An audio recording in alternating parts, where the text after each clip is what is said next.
We have been created in God's image. நாம அவருடைய சாயல். சாயல்ல படைக்கப்பட்டிருக்கிறோம். Hallelujah. Whatever he has given for us, என்னெல்லாம் நமக்கு அவர் கொடுத்தாரோ, he didn't stop after falling of Adam. அவர் எதையுமே நிறுத்தல. ஆதாம் விழுந்ததுக்கு அப்புறமும் அவர் எதையும் நிறுத்தல.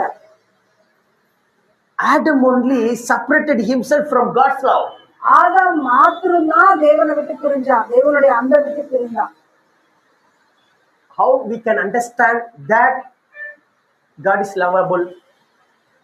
எப்படி நாம தேவன் அன்பானவர் அப்படிங்கறத புரிந்து கொள்ள முடியும்? After falling of Adam, ஆதாம் விழுந்ததுக்கு அப்புறம் God didn't stop anything. அவர் எதையுமே நிறுத்தல. Whatever he has created for you and me, எதெல்லாம் நமக்காக உருவாக்குனாரோ அதை எதையுமே அவர் நிறுத்தல. Hallelujah. Hallelujah. He has given along with the man. எல்லாத்தையும் அவர் மனிதனுக்காக கொடுத்தாரு, மனிதனோடு கொடுத்துட்டாரு. Hallelujah. After falling of Adam, ஆதாம் வீழ்ச்சிக்கு அப்புறமும் எல்லாத்தையும் மனிதனுக்காக கொடுத்துட்டாரு.